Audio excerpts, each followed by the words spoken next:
The U.S. responds to another attack in the Red Sea by Yemen's Iran-backed Houthi rebels.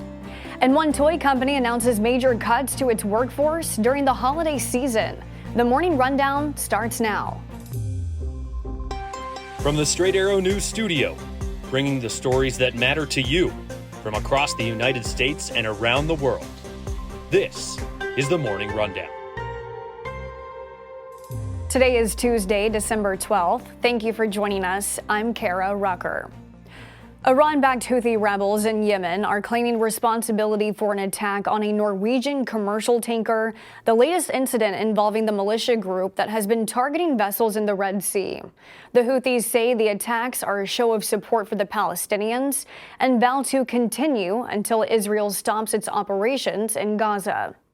According to U.S. Central Command, the tanker was attacked by an anti-ship cruise missile launched from the Houthi-controlled area of Yemen. The owner of the vessel confirmed there were no injuries on board, but the ship suffered damage and caught fire. The company said the tanker was on its way to Italy, though the Houthis claim it was bound for Israel.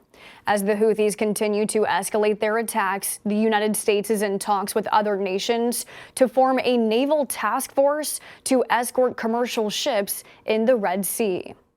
Central Command said while there were no U.S. vessels in the vicinity at the time of the attack, the USS Mason responded to the tanker's mayday call and was providing assistance.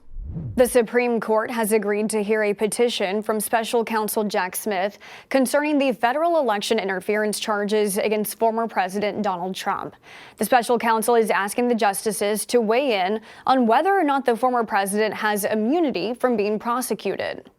In his petition, Smith asked the court to reach a ruling quickly before a federal appeals court has a chance to weigh in an effort to prevent any delay from a March 4th trial date. Smith writing, quote, "It is of imperative public importance that respondents' claims of immunity be resolved by this court and that respondent's trial proceed as promptly as possible if his claim of immunity is rejected." Smith adding the United States recognizes that this is an extraordinary request. This is an extraordinary case. In October, Trump's legal team filed a motion to dismiss the case, claiming the former president has absolute immunity from being prosecuted for actions allegedly committed while he was in office. The judge overseeing the case rejected Trump's motion. Trump's lawyers notified the district court last week that he would be appealing and asked that the proceedings be paused. Hours after Smith filed his petition, the Supreme Court agreed to consider the request on an expedited basis, giving Trump until December 20th to submit a response. Reacting to Smith's petition, Trump's team said the special counsel was trying for, quote, a Hail Mary by racing to the Supreme Court and attempting to bypass the appellate process. Trump is facing 4 counts for allegedly trying to overturn the results of the 2020 election. He has pleaded not guilty to all charges. In a developing story Straight Arrow News has been following, on Monday evening, the Texas Supreme Court overturned a lower court's ruling that allowed an abortion for a pregnant woman whose fetus has a life-threatening genetic disorder. Hours before the ruling, the woman's lawyer said she has decided to leave the state to get the procedure. Kate Cox, a 31-year-old mother of 2, says she is in need of an abortion after her fetus was diagnosed with trisomy 18, a condition that would more likely than not end in a miscarriage or stillbirth. The Center for Reproductive Rights, who is representing Cox in her lawsuit, says the window for an abortion is ticking as she is more than 20 weeks pregnant. According to court documents, doctors told the Dallas mother that the pregnancy is unlikely to end with a healthy baby, adding that with having 2 prior cesarean sections, this pregnancy could have severe complications for her health and future fertility. Texas Attorney General Ken Paxton argued that doctors failed to show the mother is at risk of death by continuing with the pregnancy. On Friday night, the Texas Supreme Court temporarily blocked the lower court's decision. In its ruling Monday, the state's highest court said Cox's situation did not provide sufficient grounds for an exception to Texas's abortion ban. A federal jury has found that Google violated antitrust laws, turning its Android App Store marketplace into an illegal monopoly.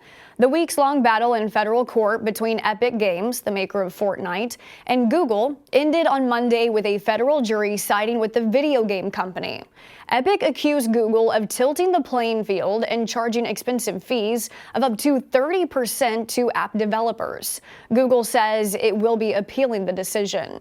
Google argues that its fees have been lowered to compete with Apple's App Store, adding in a statement, quote, "This is not the behavior of a monopolist." In January, the court will discuss what changes Google will need to make to its App Store. Toy company Hasbro has announced it will be laying off nearly 20% of its workforce in a sign of the current sluggish state of toy sales, even during the holiday season. The Rhode Island-based company behind Monopoly, Play-Doh, and Transformers announced Monday it will cut about 1,100 jobs. This is on top of the 800 layoffs earlier this year. The latest cuts are expected to be completed within the next 18 to 24 months. Hasbro said the layoffs were necessary as the company tries to rebound from a slowdown in sales following historic highs during the pandemic lockdowns. According to research firm Circana, U.S. toy sales this year were down 8% through September. Finally this morning, it may have been some wizardry or just plain luck when a woman found a first edition copy of a Harry Potter book in a bargain bin at a shop in Scotland 26 years ago. At the time, it only cost her about $12. Now that same book was just sold at auction for $69,000. According to Hanson Auctioneers, there were just 500 copies printed in the first run of Harry Potter and the Philosopher's Stone. 300 went to schools and libraries, 200 were sent to bookshops. The woman said she bought the book during a family trip. The book would later be retitled as Harry Potter and the Sorcerer's Stone for American readers, with an initial first printing of 50,000 copies. These are your top stories for this Tuesday. Be sure to subscribe to the Morning Rundown newsletter to get the top stories in your inbox each weekday morning. Just go to san.com/rundown to sign up. Unbiased, straight facts, that's Straight Arrow News. We'll see you back here tomorrow. Until then, I'm Kara Rucker. Have a great day.